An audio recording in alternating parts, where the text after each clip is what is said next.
अब आपके बस की बात नहीं है। आपको पता है हमारे जीवन में, सभी के जीवन में अनेकों कष्ट आते हैं, अनेकों मुश्किलें आती हैं, अनेकों परेशानियां आती हैं, लेकिन उन सभी परेशानियों को, उन सभी कष्टों को, उन सारी मुश्किलों को पार करके हमें अपना जीवन सफल बनाना होता है। आज मुझे इतना बड़ा सुख प्राप्त है कि मैं पूरे विश्व में भ्रमण करता रहता हूँ, भगवान श्री नारायण का नाम लेते हुए आनंद लेता रहता हूँ।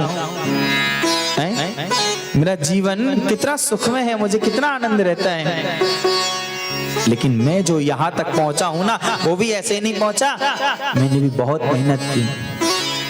मेरे जीवन में भी बहुत सारे कष्ट आए, बहुत सारी परेशानियां आई। मेरे जीवन में ऐसे ही नहीं, मेरा जीवन यहाँ तक पहुंच गया। मैं भी कहां से उठकर आया हूं यहाँ तक।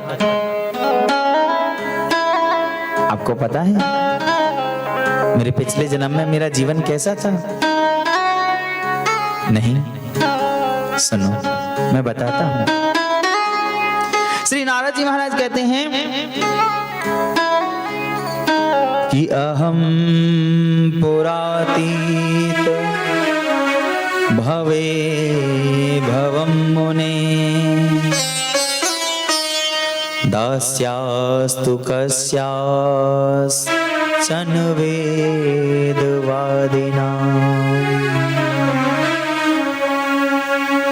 पिछले जन्म में, अगले जन्म में मेरा जन्म हुआ, और जब मेरा जन्म हुआ, मेरे जन्म लेते ही कुछ ही क्षण बाद मेरे पिताजी की मृत्यु हो गई। मेरी माँ, मेरा परिवार कोई संपत्ति वाला नहीं था, धन दौलत वाला नहीं था, हम बहुत गरीब थे। पिताजी जिनके सहारे पे हमारा घर चलता था, जब वो ही चले गए तो हमारे घर को, हमारे परिवार को देखने वाला, मेरा लालन पालन करने के लिए, जीवन यापन करने के लिए मेरी माँ क्या करे? मेरी माँ ने मन ही मन सोचा कि मुझे कुछ करना चाहिए, ऐसे तो काम नहीं चलेगा। मैं क्या करूं? एक काम करती हूं, मैं लोगों के घरों पर जाऊंगी, झाड़ू पोछा करूंगी, बर्तन मांजूंगी, उसके बदले में जो मुझे जीवन यापन करने के लिए मिलेगा उससे मैं अपना जीवन निर्वाह करूंगी। लेकिन मैं ये काम कर तो लूंगी, पर इस बस्ती में हमारे आंसुओं को कौन पोंछेगा?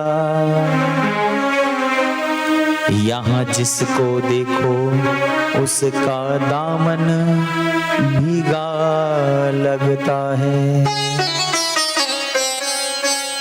मैं किसी के घर जाया करूंगी, मैं कहीं काम किया करूंगी, मैं सोचूंगी कि मुझे वहां से सुख मिलेगा, मेरा जीवन यापन हो जाएगा, लेकिन नहीं हो पाएगा। मुझे वहां पर जाने से कोई लाभ नहीं होगा, मेरे को कष्ट होगा। वो मुझे सुख कैसे दे सकते हैं जो खुद ही दुखी हैं? वो मुझे सुख कैसे दे सकते हैं? हाँ, जहां पर सुख है वहां पर अगर मैं जाऊंगी तो वहां से मुझे सुख मिल सकता है। और वो कैसे मिलेगा? कि मुझे चलना चाहिए साधु संत ऋषि मुनि महात्माओं के पास में। वहां उनकी कुटिया है, वहां उनके आश्रम है, वहां जाऊंगी, जाकर के सेवा करूंगी। वहां आश्रमों में जितनी भी जो भी सेवा मिलेगी सेवा करूंगी, तन से मन से पूरी तरह से सेवा करूंगी। और वहां बदले में मुझे जो भी जीवन यापन करने के लिए जैसे भी मिलेगा, खाने के लिए, रहने के लिए, पीने के लिए, जो भी जैसा भी मिलेगा मैं वहीं पर अपना जीवन बिता दूंगे। मेरी माँ ने सोचा, और सोचकर मेरी माँ और वहीं कुछ ही दूर पर कुछ संत महात्मा रहते थे, उनका आश्रम था, वहां मुझे लेके चली गई।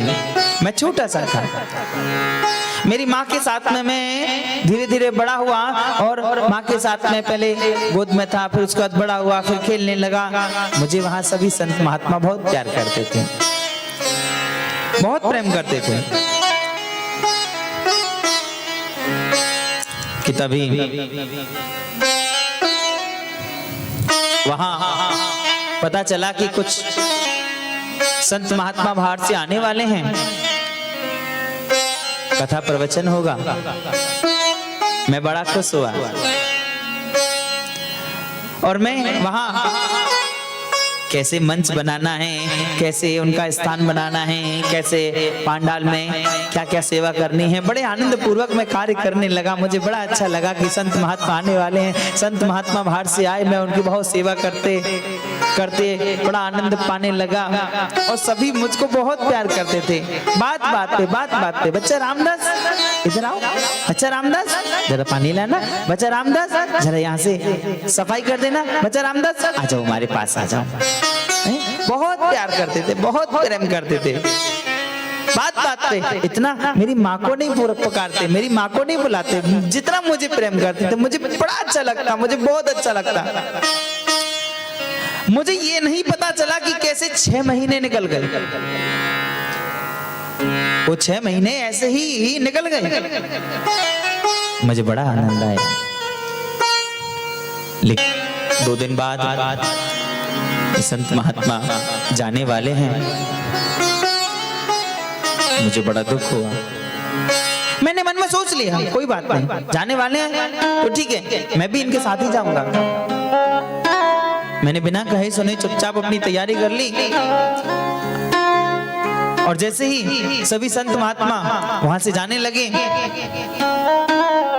जैसे ही उनके साथ चल दिया, मेरी माँ दौड़कर आई, अरे बेटा तू कहां जा रहा है? माँ मैं इन महात्माओं के साथ जा रहा हूँ, इनके साथ ही रहूंगा, इनकी बहुत सेवा करूंगा, मुझे बहुत अच्छा लगता है। ना बेटा ना, तू मुझे छोड़ के जाएगा? मैं किसके सहारे रहूंगी? मैं तेरी वजह से ही तो जी रही हूँ, तेरे लिए ही तो मैं जी रही हूँ, और तू मुझे ही छोड़ के चला जाएगा? मैं किसके सहारे रहूंगी? ना बेटा ना ना, मैं जीते जीते मर जाऊंगी बेटा, तू मुझे छोड़ के मत जा।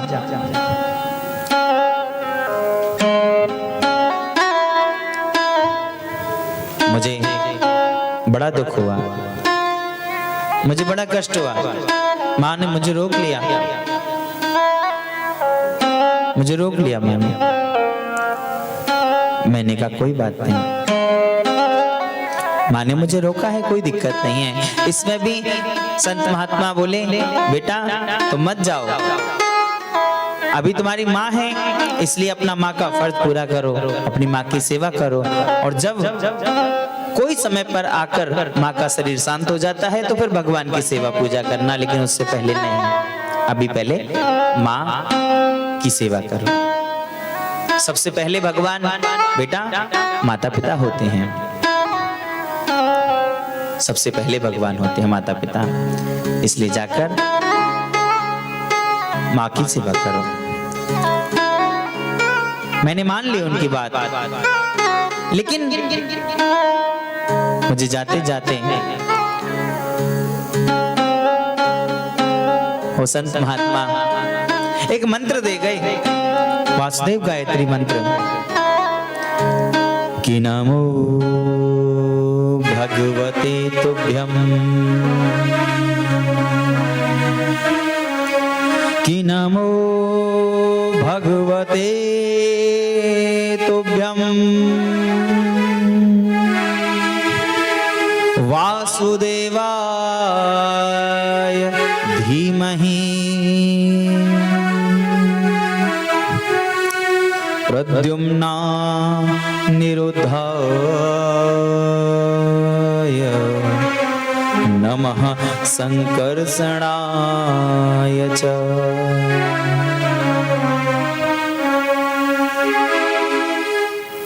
मुझे वासुदेव गायत्री मंत्र वो महात्मा देकर चले गए। मेरा जीवन निकलने लगा। मैं बस सुबह से लेकर शाम तक जब भी मौका मिलता बस बैठ जाता, भजन करता। माँ मुझसे कहती बेटा मेरे साथ आना, थोड़ा सा मेरे साथ काम कराना। मैं कहता हाँ आया माँ। अरे तू आया नहीं अभी तक, जल्दी से आ। हाँ आता हूँ माँ। चला जाता, फिर चुपचाप से मौका निकाल के आ जाता, फिर बैठ के भजन करने लगता। मेरा तो बस रात और दिन बस हर समय भजन में ही मन लगने लगा, क्योंकि जो 6 महीने का जो समय व्यतीत हुआ ना उन संत महात्माओं के साथ में, मानो मेरा जीवन ही बदल गया।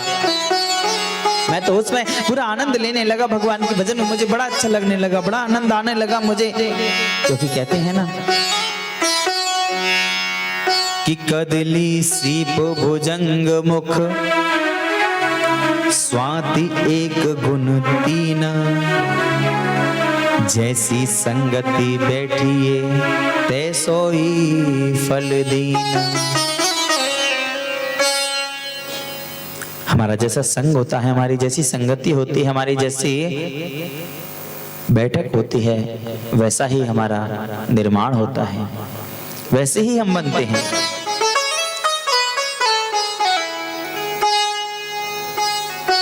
वैसे ही हम बनते हैं।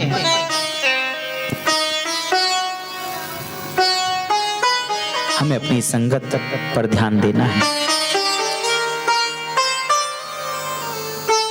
मैं भगवान का भजन करता, नारद जी कह रहे हैं मैं भगवान का भजन करता, लेकिन माँ बार बार आकर के अरे तू क्या करता है? बस देखो जब भजन भजन भजन भजन भजन, क्या पागल हो गया? चल मेरे साथ काम करवा, चल मेरे साथ आ, चल मेरे साथ महाराज जी की सेवा करनी, चल बार बार बार बार बार बार बार बार बार बार मुझे भजन में से उठा देती माँ। मेरे मन में नहीं आनी चाहिए बात, लेकिन एक दिन मेरे मन में ये बात आ गई।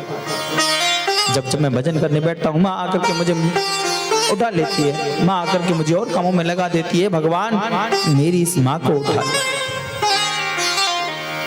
मन में नहीं आनी चाहिए मेरी बात, ये बात मन में नहीं आनी चाहिए, कभी भी नहीं आनी चाहिए, लेकिन मेरे मन में आ गई, पता नहीं कैसे, पता नहीं कभी उसी समय जो मेरे मन में आई भगवान ने सुन ली क्या। कुछ ही देर बाद जोर से आवाज आई, मैं दौड़ कर गया, मैंने क्या देखा कि मेरी माँ को सर्प ने डस लिया है। जैसे ही मुझे पता चला कि मेरी माँ को सर्प ने डस लिया है, मैं रोने लगा। भगवान ये क्या हुआ, मेरी माँ को क्यों उठा लिया? लेकिन मेरी दोनों आंखों से दो तरह के आंसू निकलने लगे, एक आंख से गर्म आंसू, एक आंख से ठंडे आंसू, क्योंकि मुझे दुख इस बात का था कि मेरी माँ मुझे छोड़कर चली गई, मेरा क्या होगा, लेकिन खुशी इस बात की थी कि मेरी माँ छोड़कर चली गई। अच्छा हुआ माँ मुझे छोड़ के चली गई, कम से कम अब चैन से मैं कम से कम भजन तो कर पाऊंगा भगवान का, चैन से भजन तो कर पाऊंगा मैं।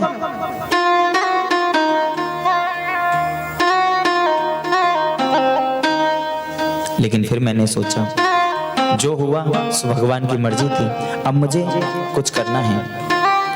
मैंने तुरंत उस आश्रम को छोड़ दिया, मैं जंगल में गया, तपस्या करने लगा,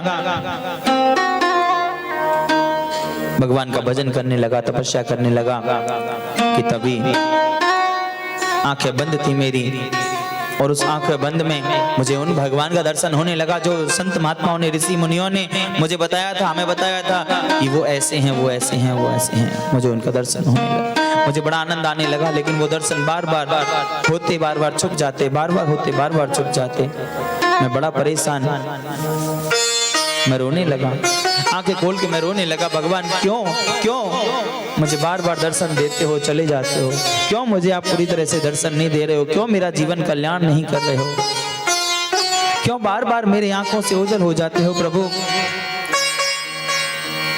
कि तभी आकाशवाणी होती है कि सकृद यद दर्शितम रूपम एतत् कामायते नघ मत काम सन कई साधु सर्वान् मुच्यते रक्षयान।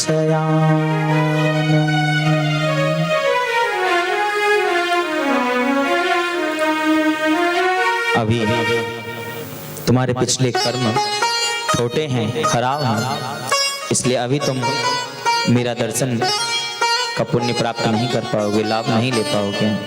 इसलिए अभी तुमको मेरा और भजन करना पड़ेगा और मेरी भक्ति करनी पड़ेगी, और तब तुम मुझे प्राप्त कर पाओगे, तब तुम मुझे प्राप्त कर पाओगे। मैंने कहा ठीक है प्रभु। मैं भजन करने में बैठ गया, तब मैं बैठ गया भजन करते करते, तब करते करते करते करते करते करते एक दिन ऐसा हुआ, ब्रह्मा जी की सृष्टि का प्रलय हुआ, सब कुछ नाश हो गया, सब कुछ विनष्ट हो गया। मैं भी उस सृष्टि में अपने आप को समाप्त हो गया। और तब उसके बाद ब्रह्मा जी का मानस पुत्र, मन से पैदा हुआ मानस पुत्र कहलाया। और आज देखो चारों तरफ भगवान का नाम संकीर्तन करता हुआ नारायण नारायण आनंद लेता हुआ घूमता हूँ, फिरता हूँ। बड़ा आनंद मुझे मेरे जीवन में आता है।